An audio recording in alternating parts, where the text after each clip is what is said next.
언제나 그렇지만 오늘도 전화 없이 귀하고 따뜻하고 아름다운 찬양 정말 감사드립니다. 우리 진성씨가 뭐 전문가니까 원래 잘하시고, 그런데 우리 황 팀장님 정말 아름다운 찬양 정말 다시 한번 특히 감사를 드립니다. 하나님 말씀 순서대로 나와 있는데요, 같이 읽어볼까요? 요한복음 제17장 20절부터 26절까지예요. 이 부분은 예수님께서 하신 기도입니다. 예수님의 기도 내용 중 일부를 가져온 건데요. 교대로 한번 읽어볼까요? 제가 먼저 읽고 여러분 읽으시고 교대로 끝절까지 읽겠습니다. 내가 비옵는 것은 이 사람들만 위함이 아니요 또 그들의 말로 말미암아 나를 믿는 사람들도 위함이니, 아버지여, 아버지께서 내 안에 내가 아버지 안에 있는 것 같이 그들도 다 하나가 되어 우리 안에 있게 하사 세상으로 아버지께서 나를 보내신 것을 믿게 하옵소서.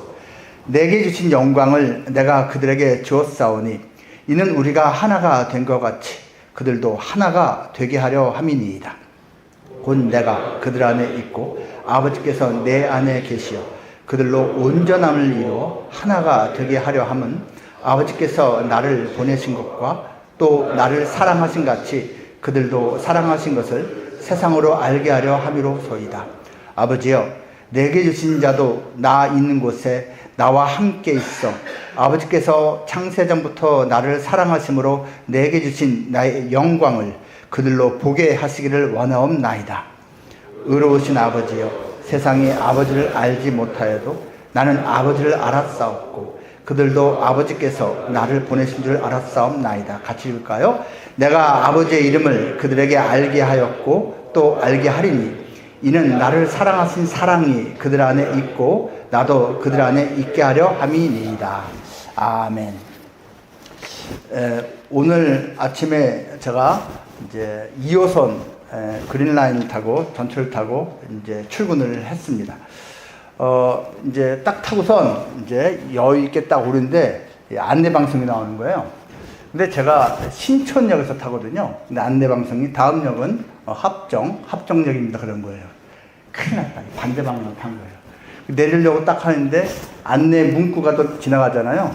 거기서는 다음 역은 신도림입니다. 나오는 거예요. 뭐야? 맛이 간 거야? 이게 뭐야? 불안하잖아요. 지금 나 이거 늦으면 안 되는데 어떻게 했겠습니까, 여러분? 제가 이미 앉아있는 승객한테 물어봤죠. 이 방향, 시청 방향 아닙니까? 했더니, 맞아요. 지금 얘들 맛이 같습니다. 그런 거예요. 안심하고 타고서 내렸는데, 제가 내릴 때 마지막 안내 방송은 다음 역은 삼성역이 이게 나오고 있는 거예요. 야, 진짜 어이가 없습니다. 여러분, 이게 때로 우리가 살 때 방향이 헷갈릴 때가 있잖아요. 그때는 이미 알고 있는 존재한테 물어보는 게 제일 확실하죠. 제가 한 1, 2분 당황했는데 물어보기를 잘한 것 같습니다. 여러분은 인생 가운데 저렇게 물어볼 만한 인생의 방향을 좀 잘 알고 있는 그러한 존재를 알고 있습니까? 오늘 읽은 내용이 어디 나오냐면요, 예수님께서 십자가에서 죽으시기 전날 밤에 기도하신 내용이에요. 그런데 이제 동산에서 기도하셨어요. 겟세마네라고 합니다. 이제 예루살렘 성이 있는데요. 동편 문이 있거든요. 동편문 나오면 얕은 계곡이 살짝 있고 그 건너편이 겟세마네 동산이라고 있어요. 거기에서 평소에 기도하셨는데 마지막 날까지도 거기서 기도하신 거예요. 내용이 이렇습니다. 하나님, 아버지 하나님과 내가 하나가 된 것 같이 나의 제자들도, 나를 따라오는 사람들도, 또 그들로 인해서 나를 믿고자 하는 사람들도 하나가 되게 해주십시오. 아버지와 내가 사랑으로 연합한 것 같이 그들도 하나로 연합하게 해주십시오. 그래서 하나가 되어서 사랑해서 온전케 된 삶을 살기 원합니다. 그런 내용입니다. 이것을요, 신학적으로 말하면 대제사장적 기도라고 합니다. 제사장이라는 건요, 하나님과 사람 사이에 중간 역할을 해준 존재이거든요. 근데 그 중에서도 대제사장 역할을 하셨다라고 해서 대제사장적 기도라고 합니다. 예수님은요, 십자가에서 죽기 전날 밤인데도 저렇게 기도를 하셨어요. 그리고 심지어는요, 십자가에서 달려 죽으시면서까지도 기도를 하셨습니다. 얼마나 고통스럽겠습니까? 또 얼마나 수치스럽겠습니까? 그런데 그 와중에 마지막 숨을 거두기 전에도 계속 기도를 하셨어요. 아버지 하나님, 이들을 용서해 주십시오. 지금 자기들이 무슨 짓을 하고 있는지 모릅니다. 그 기도도 하셨고요. 너무너무 고통스러운 마지막 이제 결정이 되었을 때, 아버지, 왜 나를 버리셨나이까? 나의 하나님, 왜 나를 버리셨습니까? 라고 기도도 하셨어요. 좀 이해가 안 되시죠? 아니, 하나님이 아들이라고 하면서 그 예수를 왜 버려? 버린 게 말이 돼? 여러분, 진짜 버린 겁니다. 왜냐하면 우리 인간은 모두 죄로 인해서 하나님과 더 이상 교제를 할 수 없는 상태가 됐거든요. 단절됐거든요. 그래서 하나님으로부터 버림받을 수밖에 없는, 하나님과 가까이 할 수 없는 존재가 됐거든요. 근데 그것을 예수님이 대신 다 짊어지고 하나님으로부터 버림받은 거예요. 그리고 예수님이 버림받은 대가로, 그 덕분에 우리 죄인들은 대신 하나님께 갈 수 있게 된 거거든요. 그래서 정말로 하나님이 아버지 하나님이 아들을 버렸어요. 그 기도를 하셨고요. 한 가지 더, 마지막 숨 거둘 때 내 영혼을 맡깁니다 라고 기도를 하셨지요. 예수님은 평소에 기도하는 분이셨어요.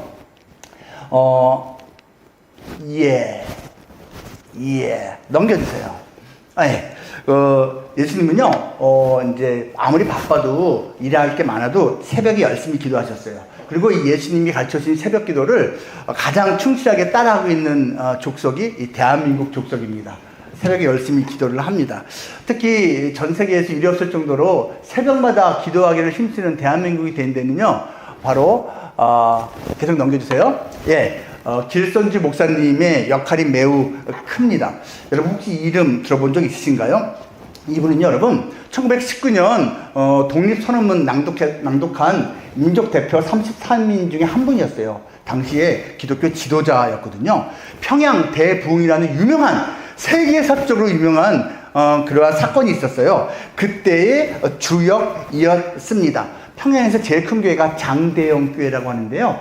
당시에 1,500명이 동시에 예배를 드리는 어마어마하게 큰 교회였지요. 거기에 이제 담임 목사님도 하셨어요. 근데 원래 이분은요, 나이 중년이 될 때까지는요, 사실은 우리나라 전통 종교인 선도 또는 선교, 신선할 때 그 종교의 지도자였어요. 근데 전도를 받고, 진짜 신이 여기 있는 거구나 하고 갈아탔어요. 그리고 예수님 만나고 나중에 목사가 된 거예요. 근데요, 여러분 아시죠? 우리나라 사람들은요, 새벽에 일어나서 치성 드리는 걸 잘하던 민족이에요. 이분이 새벽마다 항상 3시, 4시에는 일어나서 장독대에다가 물 떠놓고 기도하던 분인데, 예수 믿고 보니까 굳이 그럴 필요는 없는데 몸은 반응을 하는 거예요. 자꾸 3, 4시 일어나는 거예요. 그래, 일어나는 거 기도하자 하나님께 하고 3, 4시 일어나서 하나님께 기도하기 시작했는데, 나중에는 자기가 목사가 되고 나서 교회에서 자기가 앞장서서 새벽에 나와서 기도하니까 사람들이 보고 따라오기 시작한 거예요. 그게 새벽 기도의 시작입니다. 그래서 우리 목사님들 이제 새벽 기도에 거룩한 의무가 좀 많이 있어요. 목사들은요, 그 힘든 게 다 이분 때문입니다. 이분 때문. 근데 이분이 좋은 의미로서 한국 교회에 새벽 기도를 많이 전파해준 케이스가 된 것이죠. 근데 원조는 예수님이라는 겁니다. 다음. 예수님은요, 철학 기도의 원조이기도 합니다. 예수님께서는 때때로 밤을 새워 기도하면서 집중해서 하나님의 뜻을 구하는 그런 모범을 보이시기도 하셨습니다. 여러분, 종교가 있건 없건 간에 사실 기도라는 거에 대해서는요, 나름대로 관심을 조금씩 갖고 계시더라고요. 근데 여러분, 크리스찬 여러분이 계신데, 정기적으로 또는 비정기적으로 기도 꾸준히 하고 계십니까? 다음 보세요. 저 밀레의 만종입니다. 참 아름답게 보이죠? 저 뒤에 이제 교회 첨탑, 십자가가 살짝 보입니다. 그리고 이제 하루 일과가 끝난 듯한 모습이죠. 부부가 같이 이렇게 고개를 숙이고 기도를 합니다. 저 이야기의 스토리는 숨겨진 게 따로 있지만, 그냥 보이는 대로만 얘기를 하면 그냥 마지막 하루를 이렇게 감사하는 기도인 듯한 합니다. 여러분, 하루 마지막을 어떻게 보내십니까? 저는요, 항상 루틴이 있는데요. 마지막 잠자기 직전에 식탁에 저하고 아내하고 마주보고 앉아서 손잡고 기도를 합니다. 사랑하는 가족과 또 사랑하는 많은 분들 또 우리 뭐 격사를 위해서도 또 선교사님들을 위해서도 손잡고 항상 기도를 합니다. 그게 이제 잠들기 마지막 저희의 루틴이에요. 그리고 때로는 아내가 나는 잠자리에 눕는데 아내는 저보다 5분, 10분, 20분 늦게 침대에 눕는 때가 있어요. 뭘 좀 하겠다고. 근데 저 혼자 누우면 저 기도를 합니다. 그냥 누워서 그냥 천장을 이렇게 향해서 하나님 어쩌고저쩌고, 하나님 어쩌고저쩌고, 하나님 어쩌고저쩌고 기도를 하다가 전 잠을 듭니다. 항상 기도하다가 잠이 드는데 또 어떤 분이 이렇게 생각할지 몰라요. 아니 무슨 기도를 누워서 합니까? 여러분 괜찮습니다. 그냥 하나님 난 좋아하실 거라 생각을 합니다. 하나님을 향한 사랑 고백을 제 나름대로 하는 것이거든요. 여러분 기도 어떻게 하고 계십니까? 다음이요. 그 호모가 이제 지은 것으로 알려져 있는 일리아드라고 하는 그러한 유명한 이제 문학 작품이 있죠. 거기에서 트로이 전쟁이 나옵니다. 아가멤논이라고 하는 그런 고대 유명한 용사가 이제 그 그리스 연합군을 갖다가 조성합니다. 나중에 왕이 돼요. 그리고 그 부하 중에 하나로서 아킬레스를 데려가는 거예요. 트로이 전쟁을 하는 것이죠. 그런데요, 이 아가멤논이 전쟁을 하러 출항을 하기 직전에 자기가 활을 이렇게 잘 쏜다는 걸 자랑하고 싶은 거예요. 그래서 당시에 그 아르테미스라고 하는 여신이 엄청나게 아끼는 숲이 있었고 또 그 여신이 특히 아끼는 사슴들이 있었는데 일부러 신이 아끼는 사슴인 걸 알면서도 활을 쏴서 죽여버려요. 내가 이만큼 활을 잘 쏴 자랑하고 싶었던 거예요. 이것이 신의 분노를 이제 노여움을 자극합니다. 출항을 해야 되는데 바람이 안 불어요. 그래서 전쟁하러 갈 수가 없는 거예요. 이게 심각해지니까 나중에는 사람들이 불안해합니다. 그래서 아가멤논이 신탁을 합니다. 도대체 무슨 일 때문에 그런 거냐고 신에게 의뢰를 합니다. 신이 답을 줍니다. 네가 나를 화나게 했잖아. 내 화난 걸 풀어줘야지.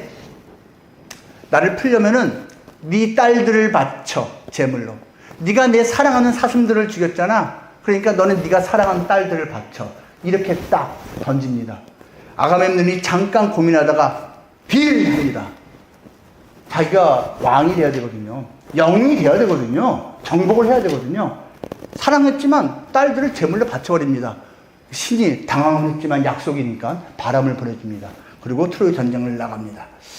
여러분 이게요 다음 고대 사회에서 이교적인 기도의 전형적인 모습입니다. 신을 달래거나 설득하는 거죠. 거래하는 겁니다. give and take. 근데 이 생각이 지금까지도 어렴풋하게 여기저기 남아 있어요. 신을 절대자를 갖다가 즐겁게 하고 만족시키고 화난을 풀어줘서 내가 원하는 걸 얻는 거. give and take. 여러분 이거는 성경적인 기독교에서 말하는 의미의 기도가 절대로 아닙니다. 다음. 많은 나라에서 범신론적인 기도를 합니다. 자연 또는 자연 속에 깃든 어떤 신성과 내 내면이 하나가 되는 것, 동조하는 것, 이런 의미로서 뭐 바람을 많이 이렇게 호소하기도 하지요. 뭐 전 세계에 다 있습니다. 그 다음 거요. 이신론적인 기도를 하는 사람들이 있습니다. 이신론적 기도가 뭐냐면요. 신이 있는 것 같긴 한데 이성으로 생각해보면은 이해는 안 돼. 하지만 있을지도 모르겠어. 그러니까 적절하게 이 두 가지를 합리성과 어떤 절대성을 살짝 섞어 놓는 겁니다. 근데 이러한 생각을 하고 있는 사람들이 기도를 할 땐 이렇게 해요. 마치 무인도에 필요된 사람이 병 속에 구조 요청 쪽지를 넣어서 바다에 띄워보내는 듯한 심정으로 기도를 합니다. 절대자가 있으면 좋지. 뭐 있는지 모르겠지만. 근데 그 절대자가 나의 이러한 소망을 풀어주면 좋을 것 같긴 한데 라는 마음으로 뭐 기도를 한다고 하는 거예요. 근데 여러분 이게 좀 문제가 있어요. 이건요 누군가에게 이 구조 요청 쪽지가 도착할지 안 할지를 모르는 거예요. 그냥 던지는 거예요. 그렇죠? 우연에 맡기는 거죠. 그 다음 이게 누군가에게 혹시 도착을 하더라도 그 사람이 도와줄 의지가 있을지 없을지 몰라요. 봐서 야 이거 누가 어디에 이게 지금 무인도에 갇혀 있구나. 아유 불쌍해라. 끝. 그럼 끝나는 거잖아요. 의지가 있는지 없는지 모르는 거예요. 한 가지 더. 그 사람이 의지가 있어. 불쌍하다. 살려야겠다. 너 어떻게 살리지? 불쌍하긴 한데 살릴 수 있으면 살리고 싶은데 방법이 없네. 능력이 없고 힘이 없으면 못 구하는 거예요. 이게 다 여기 포함된 개념입니다. 정확한 대상을 알지도 못하고 내가 비는 대상이 의지가 있는지 힘이 있는지 나에 대한 관심이 있는지 아니 존재하는지조차도 모르고 그냥 막 던지는 거예요. 나 좀 도와달라고. 이게 이신론적인 기도입니다. 어떤 자료를 보니까요. 요즘 시대 때 20대, 30대 젊은 사람들이 무신론 비율이 다른 세대에 비해서 훨씬 높다고 되어 있더라고요. 그리고 또 한 가지. 그 중에서도 혹 일부는 하나님을 믿는데 그들조차도 하나님은 믿지만 예수님은 믿지 않겠다라고 하는 비율이 다른 세대보다 훨씬 높대요. 내가 하나님이란 절대자는 인생 좀 살아보니까 있을 수도 있을 것 같아요. 근데 믿겠습니다. 좋아요. 하나님이라는 존재 믿겠습니다. 근데 예수님 얘기하지 마세요. 예수님 믿지 않겠습니다. 예수님은 이런 거 저런 거, 말이 됩니까? 여러분, 기독교인의 입장에서는요, 예수님을 믿지 않으면 하나님 믿지 않는 겁니다. 하나님을 아예 모르는 겁니다. 여기서 하나님 믿는다고 하는 거는 내가 생각하는 하나님이에요. 그냥 내가 만든 신인 것이죠. 이런 의미에서 필요할 때 기도한다는 것은 이신론적으로 생각을 하는 겁니다. 다음 거. 불교에서는요, 참 자아를 찾고 마음을 비우는 거, 이너 피스, 내면의 평화 얻고 이런 것이 많이 강조가 되죠. 그래서 강요를 많이 안 하는 종교라서 요즘 많이 젊은이들에게 인기가 있다고 합니다. 이해가 됩니다. 그 다음 거요. 이슬람교에서는 여러분 하루에 5번씩 메카를 향해서 절하는 거 아시죠? 예배이기도 하고 기도 행위이기도 한데요. 그들은 특별히 알라, 이게 하나님의 뜻이에요. 알라에게 뭘 이렇게 안 합니다. 주문만 딱 5구절 외웁니다. 매번 주문만 외지 우리가 이렇게 하듯이 오늘도 제가 기도문 써왔는데요. 하나님, 저는 사실 하나님 잘 몰라요. 이런 식의 기도 절대 하지 않습니다. 그들은 그냥 이 절하고 기도문을 5가지를 평생 암송하는 것 자체가 기도라고 생각하는데 빼먹진 않아요. 왜요? 그것이 알라를 향한 절대 순종의 증거라고 생각하기 때문입니다. 그러니까 진정한 의미에서의 기도라고 보기는 쉽지가 않다는 거예요. 그 다음, 그러면 성경적 기도는 뭘까요? 성경적 기도는요, 명확합니다. 예수님을 통해서 하나님과 사람이 만나는 거예요. 예수님을 통해서 우리 사람이 살고 있는 이 세상의 여러 일들과 하늘에 계신 하나님이 서로 연결되는 거예요. 그게 성경적인 기도입니다. 그래서 그 상징으로서 십자가가 많이 사용됩니다. 십자가. 여러분, 우리 벽산 요번 이제 6월 17일에 있을 실현의 주제가 바로 연결입니다. 십자가 그 연결의 상징이에요. 소통입니다. 하나됨입니다. 어제 이제 영화스더에 제가 이제 오후에 갔어요. 가서 이제 좀 처음 가서 인사도 드리고 좀 사진도 찍고 이렇게 차도 한잔하면서 왔는데요. 그 대표님 방에 들어가니까 십자가가 막 작지 않은 게 이만한 게 딱 걸려 있는 거예요. 제가 알기로는 우리 용 대표님은 아직은 크리스찬 아니신 걸로 알고 있는데, 그래서 여쭤봤더니 눈에 딱 띄네요, 십자가가. 그랬더니 예, 제가 오기 전부터 이 방 사용하시던 분이 딱 이렇게 걸어놨던 겁니다. 떼는 거 좀 그래서 그냥 놔뒀습니다. 그런 거예요. 그래서 잘했습니다. 제가 그랬어요. 여러분, 그거 근무하는 사무실에 십자가 걸어두는 게 쉬운 건 아니거든요. 용기를 내서 놔둔 거 같아요. 근데 입장 바꿔 생각하면 비록 넌 크리스찬이시지만 있는 거 떼는 거 약간 찝찝하다는 느낌을 가지셨을 것 같기는 해요. 하지만 정말 저는 감사했고 또 그래서 같이 기도하는 시간도 가졌습니다. 그렇죠. 그 십자가에 달리신 예수님이 사실은 하나님과 우리를 연결시켜주는 그러한 존재라는 것입니다. 그리고 그것이 기도입니다. 다음, 교회는요, 크리스천은요, 예수님 이름으로 기도합니다.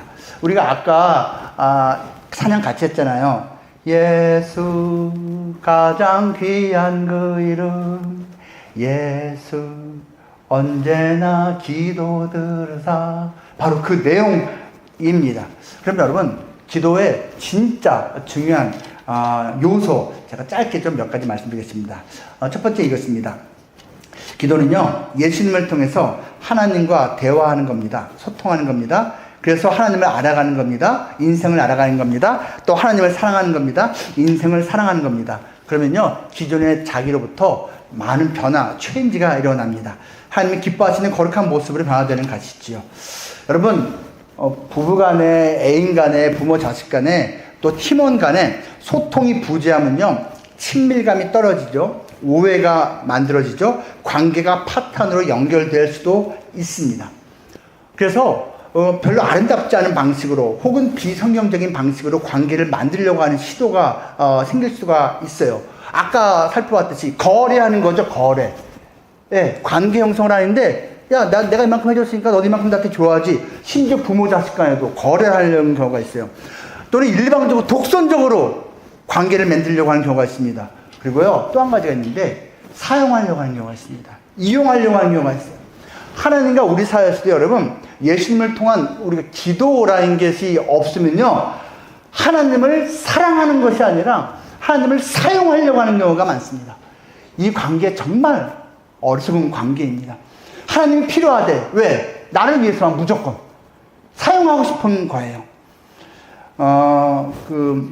제가 또 이제 그제는 이제 새날 청소년 우리 벽생이 또 함께 하고 있는 우리 청소년들을 위한 센터 다녀왔는데요. 거기서 이제 또 회의를 같이 했어요. 회의를 했는데 요즘 최근 몇 년 동안에 여러분 그루밍 범죄가 훨씬 증가하고 있답니다. 근데 이 어린 소녀들이 조금만 잘해주면 이 아저씨가 자기를 정말 사랑해준다고 믿는 거예요. 마음이 공허하니까. 그러니까 그 아저씨가 원하는 대로 다 해주는 거예요. 근데 그건 사랑이 아니죠. 사용하는 거잖아요. 이게 정말 악한 관계라는 것입니다. 기도를 하지 않을 때 우리가 하나님을 그렇게 대하기 쉽다라는 것이고, 또 우리가 하나님이 혹시 나를 갖다가 이렇게 나쁜 길로 인도하는 거 아니야? 나를 갖다가 미워하는 거 아니야? 라고 오해할 수 있다라는 것입니다. 다음. 이어령이라고 하는 유명한 분이 있습니다. 오랫동안 이대에서 교수했고요. 신문사 주필도 했고요. 문학가고요. 뭐 장관도 했고 되게 유명합니다. 이분이요, 이렇게 말했어요. 내가 후회하는 게 있다. 나이 든 다음에 말한 거예요. 나는 지금 되게 외롭다. 친구가 별로 없다. 내가 왜 친구가 없을까 생각해보니까 내가 되게 나만 생각하며 이기적으로 평생을 살아왔다. 심지어 나는 가족들도 사랑하지 않았다. 사랑에 아예 관심이 없었다. 아내하고 그 흔한 영화 한 번 본 적이 없다. 아이들하고 어디 가서 놀러 간 적이 한 번도 없다. 나는 그냥 내가 원하는 것만 신나게 했다. 성공했다. 그리고 자랑했다. 그리고 별로 인생을 그렇게 못 사는 사람들 비웃었다. 속으로. 그리고 하나님도 비웃었다. 나는 하나님 같은 거 필요 없이도 잘 살고 있는데 자꾸 왜 하나님이란 게 필요하다고 주변에서 말하는지 난 다 비웃었다. 그렇게 말을 했습니다. 이분이 나중에 어느 무신론자의 기도라는 이제 책을 냈는데요. 시가 참 아름답습니다. 이 시예요. 이분이 나중에 예수님을 만났거든요. 만난 다음에 모습이 정말 아름답습니다. 다음. 이 시 내용을 제가 가져오긴 했는데 오늘 시간 관계상 다음으로 빌겠습니다. 넘겨주세요. 예, 두 번째, 기도는요, 예수님을 통해서 주권을 내려놓는 겁니다. 이 말은 하나님께 맞춘다는 뜻이에요. 하나님의 뜻을 구한다는 뜻이에요. 여러분, 이게 정말 챌린지가 됩니다. 엄청나게 도전거리고요. 이게 쉽지가 않습니다. 제가 하나님의 뜻에 맞춰서 나의 속에서는 바라는 게 이건데 사실은 그걸 접고 이렇게 하는 게 저는 평생 동안 훈련이 되어 왔는데요. 예를 들면 과거에는 이런 게 있었어요. 제가 대학교 다닐 때 저는 신학 교회다 목사 될 생각 전혀 없었습니다. 그런데 옆에 자꾸 자극이 있는 거예요. 너는 신학교 가면 좋겠다고, 목사 되면 좋겠다고 옆에서 자꾸 있어서 너무 귀찮아서 제가 하나님께 딱 이렇게 기도했습니다. 하나님의 뜻이 뭡니까? 인간적으로 제 생각은 100% 노입니다. 목사 되면 제약도 너무 많고 세금도 나가야 되고요. 월급도 적고요. 괜히 좀 더 남자 앞에 착한 척 해야 되고 저 싫어요. 막 제가 이렇게 기도했어요. 하지만 하나님의 뜻이 뭔지를 제가 모르니까 딱 100일 기도할 텐데 분명히 말씀드리지만 100일 기도한 다음에도 제 마음에서 자발적으로 하나님 제가 나중에 신학교 가겠습니다. 목사 되겠습니다라는 자발적인 고백이 나오지 않으면 전 절대로 안 합니다. 하지만 100일 기도는 해보겠습니다 하고 제가 기도를 했습니다. 그리고 100일 딱 지나서 제 입에서는 이렇게 나왔습니다. 기도가. 하나님, 나를 목회자 길로 초대하시니 고맙습니다. 하나님, 기대가 됩니다. 제가 뭐라고 나 같은 사람을 부르십니까? 고맙습니다. 바뀌었습니다. 바뀌었어요. 무슨 외부 자극이 있었던 거 하나도 없습니다. 기도만으로 저의 인생길 진로길이 바뀌었습니다. 그리고 지금 이렇게 목사를 살고 있지요. 최근 거 하나 말씀드릴까요? 뭐 수십 년 동안 얼마나 많겠습니까? 제가 한 20년 넘게 이제 서로 도와가면서 또 이제 기도해주고 있는 어떤 선교사님이 있어요. 근데 이분은 엘리트거든요. 정말 공부할 만큼 한 분이에요. 근데 가장 가난한 나라에서 가서만 선교를 하고 있는 거예요.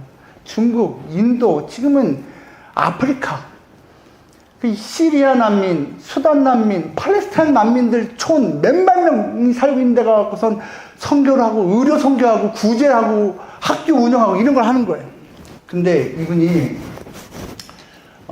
이제 2년 만에 이제 병 체크하러 들어왔어요. 근데요, 제가 이번에 안 만났습니다. 올 봄에 들어왔는데 안 만났어요. 왜 안 만난 줄 아십니까? 이분이 들어올 때마다 정말 미안한데 돈이 너무 많이 깨지는 거예요. 사정을 듣다 보면 아이고 안타까워라, 아이고 불쌍해라, 이 생각이 자꾸 안 들 수가 없어서 제 적금이 채워진 날이 없는 거예요. 항상 깨고. 그래서 이번에 제가 피했습니다. 제 아내만 보내고 맛있는 밥 사드리고 용돈 좀 드리고 와. 솔직히 제가 살짝 피했어요. 근데 아내가 가서 만나고 울고 온 거예요. 그래서 나한테 얘기를 들어주는데 아유 안타깝네, 알았어, 기도할게. 그거 제가 피했습니다. 그리고 나서 이분이 결국 돌아갔어요. 안 만났어요, 끝까지. 이번에는 피했다. 근데 그분이 이제 연락해 왔습니다. 제가 이렇게 해서 결국은 고소를 당했습니다. 내용이 뭐냐면요, 그 난민들 병원 시설이 없어서 이분이 여기저기서 돈을 모아서 조그만 그 보건소 같은 병원을 시작한 거예요. 그리고 이제 의사들도 모으고 어쩌고저쩌고 해갖고 시설도 조금 하고 돈이 얼마나 많이 들었겠어요. 근데 그 중에 일부가 어떤 분이 이분한테 이만큼 돈을 우리가 내줄 테니 일단 시작하라고 그 말 믿고선 다른 데서 돈을 빌려서 시작을 해버린 거예요. 근데 주기로 한 이 단체가 3개월, 4개월쯤 지난 다음에 우리 취소합니다. 없던 일로 하겠습니다. 끝내버린 거예요. 그래서 이분이 개인적으로 빚이 생긴 거고 그것 때문에 고소를 당한 거예요. 그러면서 울면서 이렇게 연락이 온 거예요. 그냥 그 내용 자체가 울고 있어요. 제가 그 내용을 아내랑 본 다음에 기도는 했죠. 하나님 불쌍히 여기셔서 이러고 넘어갔습니다. 근데 너무 마음이 힘든 거예요. 그래서 제가 이렇게 하나님한테 기도했습니다.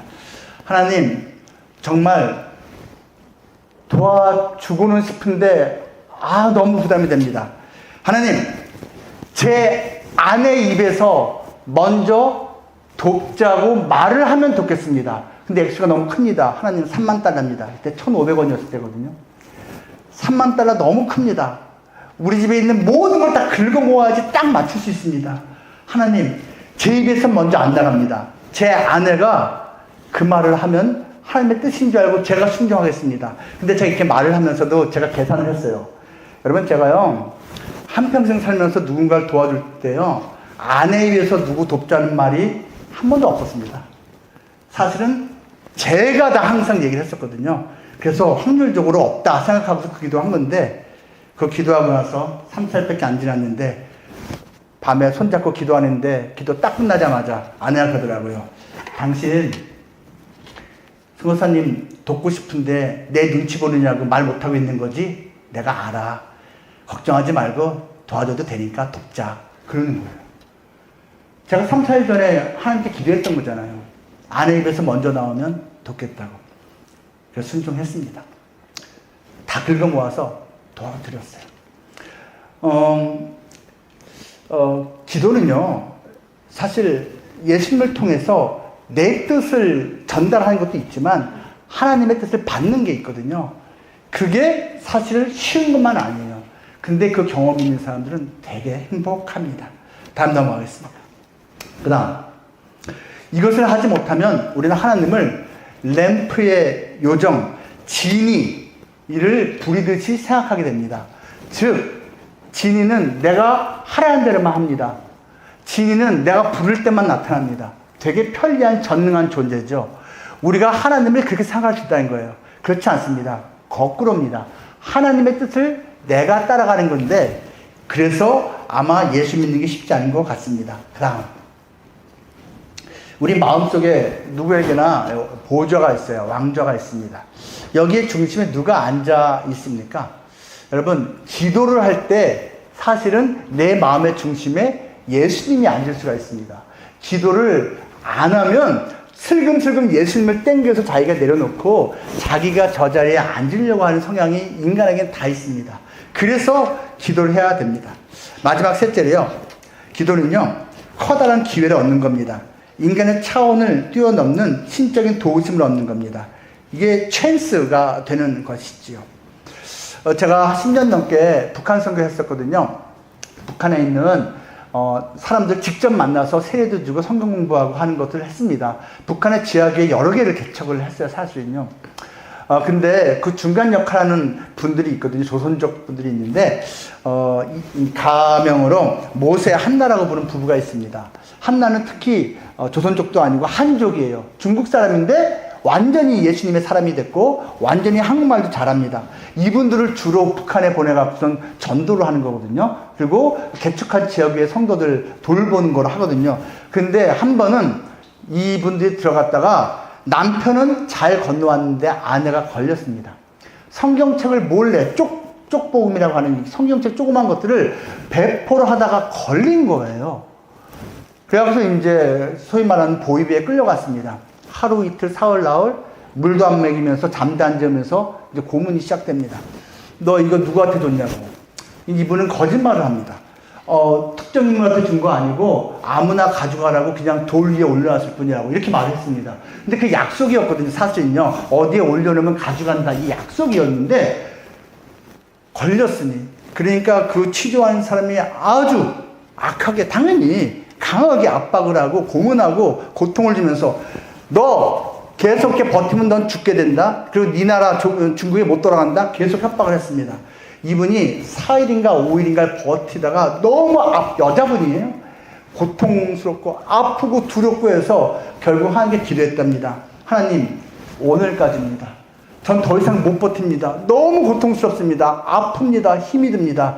저 이제 내가 누구한테 줬다는 말을 내가 이제는 해야 될 것 같습니다. 나를 용서해 주십시오 하고선 기도를 했답니다. 근데 그때 문이 열리더니 이 사람의 상급자가 들어오더라는 거예요. 그러면서 여지껏 밝혀내지 못하고 있는 이 사람을 갖다가 조인트를 까면서 막 혼내더라는 거예요. 아직도 못 밝혀냈냐고 막 혼내더니 너 며칠 동안 집에 못 갔다 왔는데 너 집에 가서 다시 옷 갈아입고 다시 와서 다시 시작하라고. 너 없는 동안 내가 치료하겠다고. 근데 생긴 게 훨씬 험악하게 생기고 진짜 너무 무섭더라는 거예요. 나 이제 죽었구나. 그래서 이제 원래 있던 사람은 나가고 다시 둘이서 방에 있는데 새로 온 그 무서운 사람이 얘기하더라는 거예요. 당신 진짜 예수쟁이야! 예수쟁이라고. 증거대봐! 그래서 주기도문을 말할 때요. 하늘에 계신 우리 아버지요. 이름이 거룩히 여김을 받으시오. 그러니까 이 사람이 그걸 듣고 있다가 같이 따라하더래요. 나라의 마옵시며 뜻이 하늘에서 이룬 것 같이. 자기도 같이 하더래요. 놀랬죠. 당신 이거 어떻게 하냐고. 이 사람이 말하는 거예요. 다음부터는 제발 조심해서 선교하라고. 그렇게 걸린 게 어딨냐고. 다음부터 조심하라고. 당신 중국 사람이니까 내가 내보내줬다고 말할 테니까 앞으로 1년 동안 들어오지 말라고 풀어줬어요. 사실 그 상급자가 거기에 있던 지하교회 리더였거든요.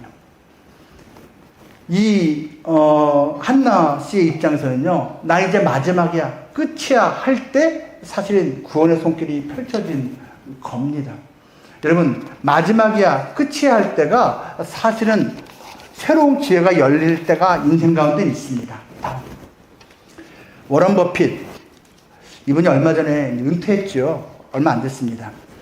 이분하고 2시간 30분 점심 식사하는데 최근에 나온 거는 250만 달러였다고 하더라고요. 35억 원. 2시간 반 식사 같이 하는데 35억 원인데 1대1 식사가 아니고 7명 정도가 같이 한답니다. 물론 이 사람은 그 돈을 전부 자선단체 기부를 하는 건데요. 그만한 가치가 있다고 하더군요. 이 엄청난 사람하고 그 2~3시간 대화를 하면 뭔가 엄청난 걸 배울 수 있고 얻을 수 있다. 여러분, 하나님은 이분보다 훨씬 대단한 분입니다. 엄청난 걸 얻을 수 있습니다. 도움을 받을 수가 있습니다. 이 하나님과 하나님의 도움을 구할 수 있는 방법이 바로 예수님의 이름으로 기도를 하면서 얻는 겁니다. 다음. 더 이상 의지할 것이 없을 때, 그때가 사실은 새로운 의지 대상을 만날 수 있는 기회입니다. 다음. 기도는 관계 맺음이 시작입니다. 관계를 맺을 때 기도가 시작됩니다. 하나님이라는 이름을 부를 때, 그리고 예수님이라는 이름을 부를 때 이 관계 맺음이 시작된다라는 것이죠. 마지막 얘기만 하고 마치겠습니다. 다음 페이지. 이일규 참사, 그 북조선의 외교관이었던 분인데요. 요즘 TV에 가끔씩 나옵니다. 이분은 가장 최근에 탈북한 분으로 알려져 있습니다. 이분이 쿠바에서 그래도 많이 업적도 쌓았던 북한 외교관이었는데요. 이런저런 이제 안 좋은 일들 때문에 이제 위협을 느끼고 가족들을 데리고 탈출했습니다. 쿠바에서 제3국, 나라 이름 안 밝히더라고요. 제3국을 거쳐서 한국에 들어왔는데 가족들한테 끝까지 비밀로 했습니다. 그리고 3국에 도착해서 얘기를 했습니다. 그리고 대한민국 대사관에 전화해서 나 누군데 나 좀 구해 주십시오. 근데 그 공항에서 문제가 됐습니다. 북조선 이 여권을 가진 사람이 지금 대한민국으로 가려고 한다는 게 그 사람들한테 알려졌습니다. 그래서 그 공항에 있던 사람들이 이 사람들을 강제로 북조선 내지는 쿠바로 돌려보내려고 수십 명이 달려들어서 이 가족들 갖다가 막 몰아넣는 상황이 됐습니다. 이제 비행기를 다시 타고 돌아가면 이제 죽는 겁니다. 끝나는 것이죠. 그때 이 사람이 자기도 모르게 이렇게 외쳤다고 하더라고요. 하나님, 살려주십시오. 이 사람은 교회 다니는 사람 아니에요. 성경 읽어본 적도 없습니다. 그런데 이제 쿠바에 있으면서 어찌저찌 해서 하나님 얘기를 좀 잠깐 들은 거예요. 그 하나님이 있다면 나 좀 도와주십시오. 살려주십시오. 하고 그냥 외친 거예요. 살려주세요, 하나님. 그때 대한민국 대사 일행들이 와서 이 사람은 이 순간부터 대한민국 국민입니다. 하고선 딱 붙잡고 보호를 시작하기 시작했답니다. 그리고 한국으로 들어왔대요. 이 사람은요, 성경을 읽어본 적도 없어요. 교회를 나가본 적도 없어요. 근데 절체절명의 순간, 더 이상 의지할 것이 없는 그 마지막 순간에 하나님을 찾은 거예요. 그리고 살아났고요. 한국에 도착하자마자 이분은 그 하나님이 도대체 누구지? 어떤 존재인지 알고 싶어서 교회 다니기 시작했고요. 지금까지도 열심히 교회를 다니고 있고요. 그리고 3명이나 전도했답니다. 여러분, 3명 전도하는 거 쉬운 거 아닙니다. 여러분, 인생 가운데 분명히 힘든 때가 있을 수 있습니다. 그때야말로 새로운 관계가 시작될 수 있는, 하나님을 만날 수 있는 기회가 될 수가 있고, 특별히 예수 그리스도의 이름으로 기도하는 것을 시작할 수 있는 기회가 됩니다. 항상 말씀드리지만 예수님은 진짜입니다. 지금도 살아계십니다. 기도, 여러분 해야 하지 않겠습니까? 또 해볼 법하지 않습니까? 또 함께 기도하면 더 좋습니다. 오늘 우리 벽산 정례 월 기도회가 있는 날입니다. 점심시간에 10층에서 있는데요. 기도하고 싶으신 분들 예수님 몰라도 괜찮아요. 오시면 됩니다. 11시 45분부터 기도회가 시작되니까 여러분께서 많이 오시면 참 좋겠습니다. 기도하겠습니다. 아버지 하나님 감사합니다. 주님을 바라보게 하심을 감사드립니다. 아직 하나님을 예수님을 잘 모르지만 그래도 뭔가 조그만 그 어떤 느낌이 있어서 뭔가 예수님을 하나님을 그래도 조금이라도 알고 싶은 마음이 있어서 이 자리에 많은 벽산의 가족들이 모였습니다. 그 마음을 기뻐 받아 주옵소서. 그리고 하나님께서 그 마음을 활짝 열어 주시옵소서. 살아계신 하나님께서, 하나님의 아들 예수님께서 귀한 우리 여기 있는 형제자매들의 마음을 어루만져 주시고 새 용기 주시기 원합니다. 인생이 참 쉽지가 않습니다. 그래서 하나님의 도우심이 더욱 필요합니다. 도와주십시오. 제발 도와주십시오. 우리 한 사람 한 사람을, 우리 가정을, 우리 벽산을 주여 끝까지 도와주시옵소서. 우리를 붙들어 주옵소서. 존귀하신 예수님 이름으로 기도합니다. 아멘.